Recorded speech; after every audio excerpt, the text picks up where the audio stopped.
In a quiet suburban neighborhood, where well-manicured lawns and neatly trimmed hedges were the norm, I found myself facing an unexpected conflict.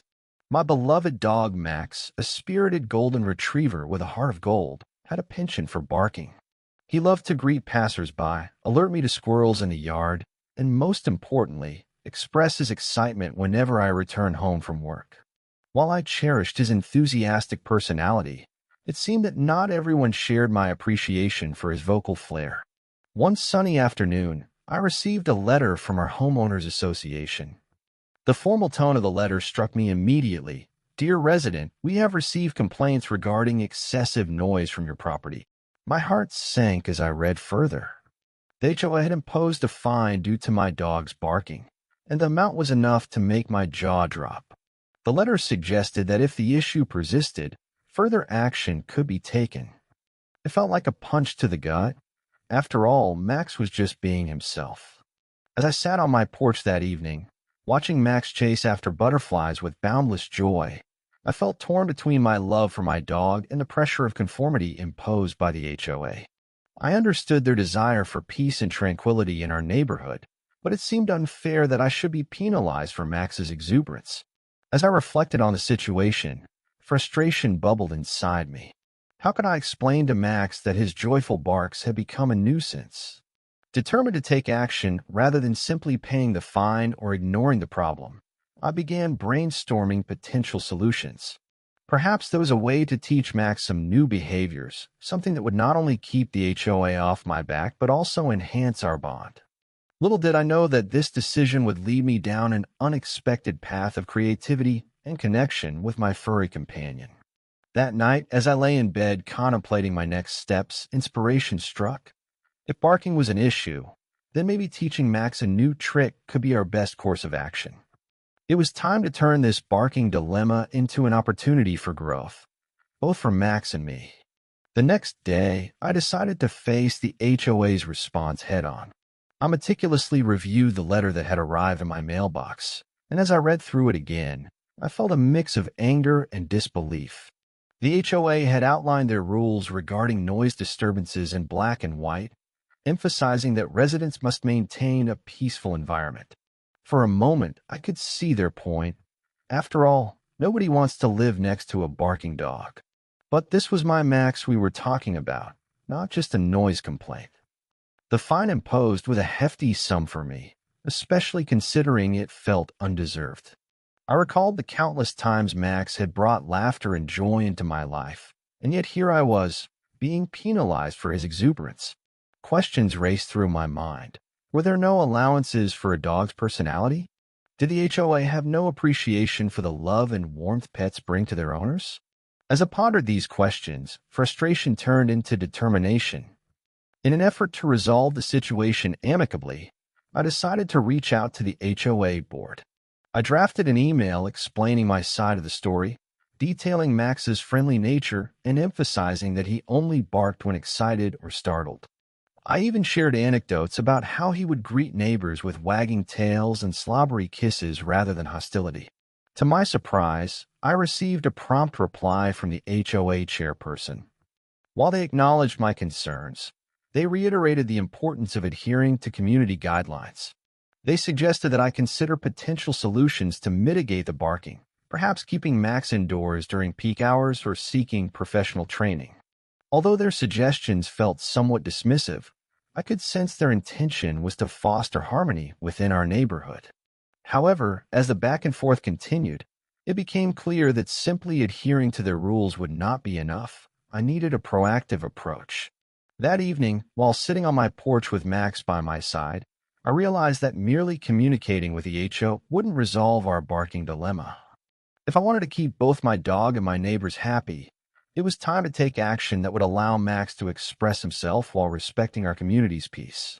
The idea of training him began to take root in my mind as a way not only to appease the HOA, but also to deepen our bond through this new challenge. After receiving the HOA's response, I spent several sleepless nights reflecting on my options. The idea of training Max began to crystallize in my mind. I could see how this could not only solve the barking issue, but also strengthen our bond.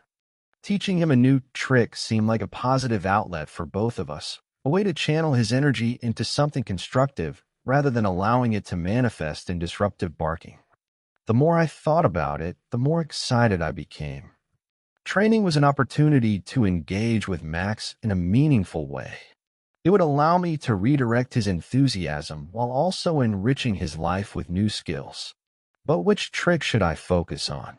I wanted something that would genuinely help reduce his barking, while still being fun for him and rewarding for me.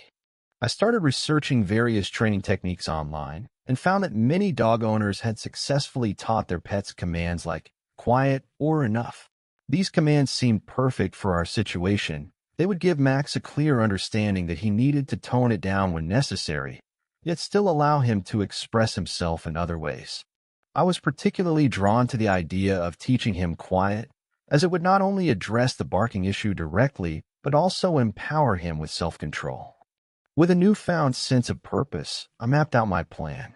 I decided to start training Max during our daily walks and play sessions when he was most engaged and eager to learn. The thought of working together toward a common goal filled me with optimism. I envisioned the two of us bonding over training sessions filled with treats, praise, and plenty of tail wags. I knew that training wouldn't be easy. There would likely be setbacks along the way. Yet, the prospect of transforming Max's barking into a command felt invigorating. It was an opportunity for me to step into the role of a responsible dog owner while showing the HOA and my neighbors that I was committed to being considerate. That evening, as I sat on the living room floor with Max curled up beside me, I felt a sense of resolve wash over me. This journey wasn't just about silencing my dog, it was about creating a better life for both of us. Armed with patience and determination, I was ready to embark on this training adventure together. With a clear goal in mind, I dove into the world of dog training resources, eager to find the perfect trick for Max that would help address his barking. I spent hours watching videos, reading articles, and consulting with fellow dog owners online. The options were plentiful, but I wanted to ensure that whatever I chose would be effective and enjoyable for both of us. Initially, I was drawn to the idea of teaching him quiet. It seemed like the most straightforward solution to our barking dilemma. However, as I researched further, I discovered a variety of other tricks that could also serve our purpose while engaging Max's playful spirit. Tricks like speak and hush caught my attention because they could help him understand when it was appropriate to bark and when it was time to settle down. I also considered Max's personality.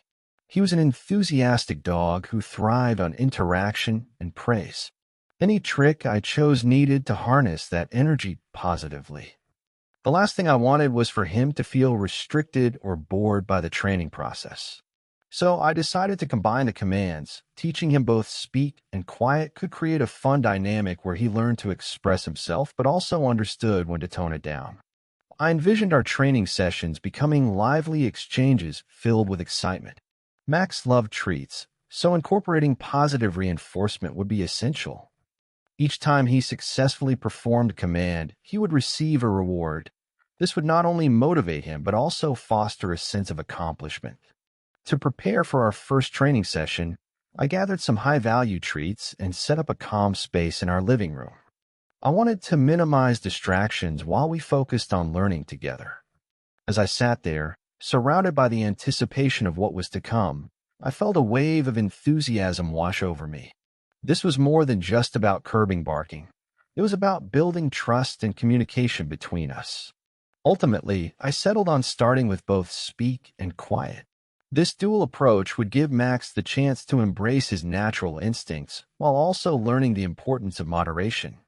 Armed with patience and treats in hand, I was ready to embark on this new adventure with my furry companion, excited about the transformation that awaited us both. The moment I decided to start training Max, excitement bubbled within me. With treats in hand and a positive mindset, I felt ready to tackle the challenge ahead. Our first training session began in the living room, where I wanted to create a distraction-free environment. I called Max over, his tail wagging furiously, clearly eager to see what was in store. I started with the speak command.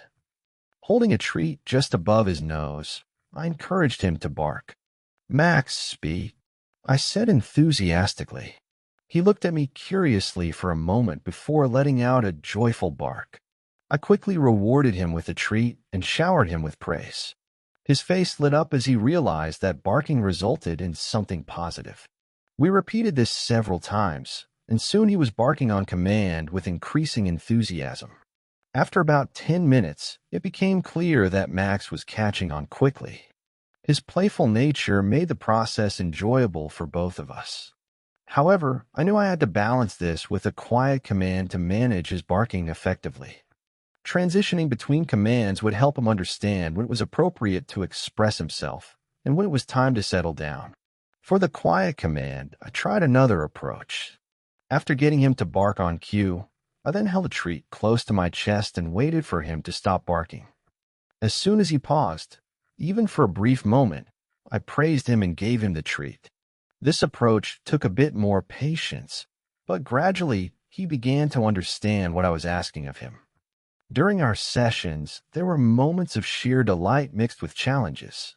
There were times when Max would get overly excited and start barking incessantly, forgetting the command entirely. In those moments, I reminded myself that training takes time and that patience is key. Each setback became an opportunity to reinforce our bond as we navigated this journey together. As days turned into weeks, our training sessions became a cherished routine. Every evening after work, we would dedicate time to practice commands in our backyard or living room. Max's progress amazed me. He began associating speak with joy and quiet with treats and praise. It was heartwarming to see how quickly he grasped the concepts and how our connection deepened through this shared experience. With each successful command, my confidence grew too. Together, we were transforming barking from a nuisance into a skillful exchange of communication, one that would not only benefit us but also help ease any concerns from our community, especially the HOA.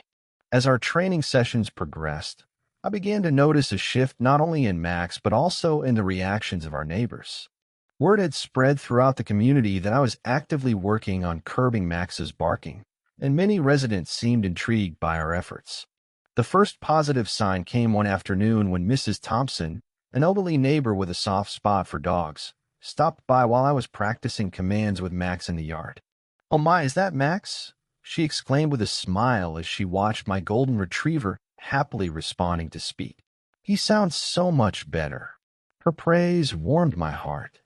It was encouraging to see that my efforts were being noticed, and it reassured me that I was on the right path. Encouraged by this interaction, I decided to invite a few neighbors over for a casual gathering one evening.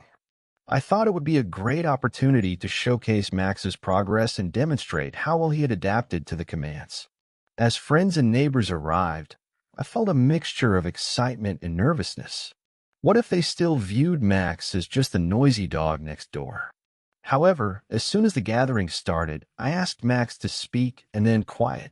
To my delight, he performed flawlessly, barking on command and then settling down just as quickly. Laughter erupted from my friends as they witnessed his transformation. They showered him with praise and treats, reinforcing his good behavior even further. Throughout the evening, conversations shifted toward the topic of dog training and responsible pet ownership. Neighbors shared their own stories about their pets, some humorous, others filled with challenges, and I realized we were all in this together. They appreciated my commitment to addressing the HOA's concerns and saw my proactive approach as a sign of respect for our shared community values. Not only did Max's improved behavior earn us more friendly interactions with neighbors, but it also sparked discussions about creating a pet-friendly environment within our community. Some neighbors suggested organizing dog meetups or training sessions in the local park to foster camaraderie among pet owners. This newfound support from the community was uplifting. The more interactions I had with my neighbors, the more optimistic I became about our situation with the HOA. It felt like we were transforming from a point of contention into a source of community pride. With every bark that came on cue and every quiet moment celebrated, I knew we were paving the way toward positive change, not just for Max and me, but for everyone around us. After weeks of training, Max and I had made remarkable progress. I felt a sense of pride in what we had accomplished together, but now it was time for the ultimate test. Would we be able to perform his commands in a real-world scenario? The HOA had scheduled a community meeting at the nearby clubhouse, and I knew several board members would be present. This was my chance to showcase Max's transformation and demonstrate our commitment to being responsible pet owners. As the date approached, I could feel my nerves intensifying. I wanted to ensure that Max would respond perfectly to my commands, especially since this meeting was closely tied to the fines we had received. In the days leading up to the event, we practiced diligently. I took him on long walks, reinforcing his speak and quiet commands in various environments to simulate the excitement and distractions we might encounter at the meeting. Finally, the day arrived. I took a deep breath as I loaded Max into the car. The clubhouse was buzzing with activity when we arrived, filled with residents chatting about neighborhood issues. As I entered, I spotted several familiar faces from the HOA board. My heart raced, but I reminded myself that we were there to show them how far we'd come. As the meeting got underway, I noticed some attendees glancing at Max, who was sitting calmly at my feet.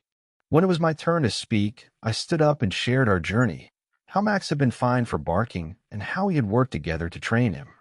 With everyone's attention on us, I decided it was time for our demonstration. I asked Max to speak, and he barked enthusiastically at my command. A few chuckles erupted from the audience as they recognized his exuberance. Then came the moment of truth. I called out, "Quiet." Max paused mid-bark, his ears perked up, then fell silent as he sat attentively looking at me. The room fell quiet as everyone absorbed what they had just witnessed. The reaction was almost instantaneous. Smiles spread across faces, and a wave of applause followed. It felt like a weight lifted off my shoulders. Several neighbors approached me afterward, expressing their admiration for our dedication. Their support was invaluable, and it felt like we were truly turning a corner. I left that meeting feeling not only relieved but also hopeful about our future in the community. It became clear that training Max had done more than just curb his barking. It had fostered understanding and connection among neighbors, and perhaps even softened the HOA's stance toward us as well. In the days following the community meeting, I felt a renewed sense of hope. The positive reactions from my neighbors and their supportive comments buoyed my spirits. But I knew that the real test of our progress lay in how the HOA would respond. With Max's impressive performance fresh in their minds, I felt it was time to reach out to the HOA board again. I drafted a thoughtful email summarizing our journey, highlighting Max's new skills and how our training had transformed him into a more well-behaved dog. I wanted to assure them that I was committed to being a responsible pet owner and that I genuinely valued the peaceful environment of our community. In my message, I also mentioned the support I received from neighbors who had witnessed our progress firsthand.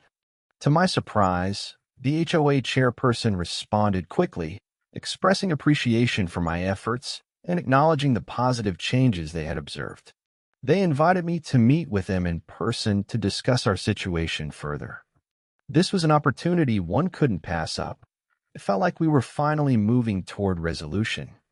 On the day of the meeting, I arrived at the HOA office feeling both anxious and hopeful. After a brief wait, I was ushered into a small conference room where several board members sat around a table. They greeted me warmly, and I could see that their attitudes had shifted since our last interaction. We discussed Max's training journey and how our community had rallied around this initiative. The board members expressed their appreciation for my proactive approach and acknowledged that it had positively impacted the neighborhood. One member even shared that they had received fewer complaints since our last meeting. As we talked, I sensed a shift in their perspective. They offered to waive the fine imposed for Max's barking, recognizing my commitment to addressing the issue constructively. Relief washed over me as they explained that they valued residents who took responsibility for their pets and worked collaboratively with the community. Not only was the fine lifted, but they also encouraged me to continue sharing our training experiences with other pet owners in the neighborhood. They proposed organizing informal gatherings where residents could exchange tips on dog training and responsible pet ownership. Leaving that meeting, I felt like a weight had been lifted from my shoulders. The resolution with the HOA not only eased my financial burden, but also solidified a sense of partnership between us as residents and board members. It felt like we were all working together toward a common goal, fostering a harmonious community where both pets and people could thrive. As I reflected on the journey I had undertaken with Max, I couldn't help but feel a profound sense of growth, both for myself and for my furry companion. What started as a frustrating conflict with the HOA had transformed into an enriching experience that deepened our bond and fostered connections within the community. The initial fine felt like a weighty challenge, yet it turned into a catalyst for positive change in our lives. Through the process of training Max, I learned invaluable lessons about patience, commitment, and communication. Teaching him the commands speak and quiet wasn't just about curbing his barking. It taught me how to be more attuned to his need and behaviors. Each session was an opportunity to understand him better, his motivations, his quirks, and his joyful spirit. The training became a shared language between us, one that transcended words and fostered trust. I also discovered the importance of community support. Initially, I felt isolated in my struggle with the HOA, but as I engaged with my neighbors and shared our experiences, I found a sense of camaraderie. The gathering in our home was a turning point. It reminded me that we are all navigating similar challenges as pet owners. By opening up and inviting others into our journey, I created a network of support that enriched not only my life but also the lives of those around me. The HOA's eventual resolution was not just about lifting a fine. It represented a shift toward collaboration rather than conflict. Their willingness to engage with me and acknowledge our efforts reinforced the idea that open communication can lead to understanding and compromise. This experience taught me that advocating for my dog didn't mean standing alone. It meant building bridges within my community. Looking back now, I realize that this journey transformed my perspective on challenges. What once felt like an obstacle became an opportunity for growth and connection. Max and I emerged from this experience not only as a better trained duo, but as part of a more united neighborhood. As we continued our training sessions, I felt motivated to explore new tricks and skills with Max, eager to keep learning together. The experience had ignited a passion for dog training in me that I never knew existed. It was clear, every bark, every command learned had led us to this moment of reflection, a moment filled with gratitude for the journey we undertook together and excitement for what lay ahead. As I took a moment to reflect on how far Max and I had come, I felt a deep sense of fulfillment. What began as a source of frustration had transformed into a rewarding journey of growth, connection, and understanding. Max was not just a dog who could bark or stay quiet. He was now a testament to the power of perseverance and the beauty of learning together. The training sessions had become a cherished part of our daily routine, filled with laughter and joy. Max seemed more engaged than ever, eager to showcase what he had learned. With each successful command, I saw his confidence grow, and in turn, it reinforced my commitment to continue nurturing his skills. I realized that this was only the beginning of our adventures together. Looking ahead, I envision expanding our training to include even more tricks and commands. Perhaps we could work on agility exercises, or even learn how to retrieve specific items. The possibilities were endless, and I felt invigorated by the idea of exploring new challenges with him. Training had opened up a world of opportunities not just for Max, but for me as well. It was a chance to bond and create lasting memories. Moreover, I wanted to extend our journey beyond just ourselves. After seeing how positively the community responded to our efforts, I felt inspired to share my experiences with other dog owners. I began thinking about organizing informal training sessions in the park where neighbors could come together, share tips, and learn from one another. It would be an opportunity not only to connect, but also to foster a pet-friendly environment that everyone could enjoy. The HOA's willingness to engage with me throughout this process left me optimistic about our future interactions. I hope that this newfound relationship would continue to evolve into a collaborative effort where residents could work together to uphold community standards while celebrating our love for pets. In closing, I felt grateful for every aspect of this experience, the challenges, the triumphs, and the connections made along the way. Max had taught me valuable lessons about resilience and empathy, reminding me that growth often comes from navigating obstacles together.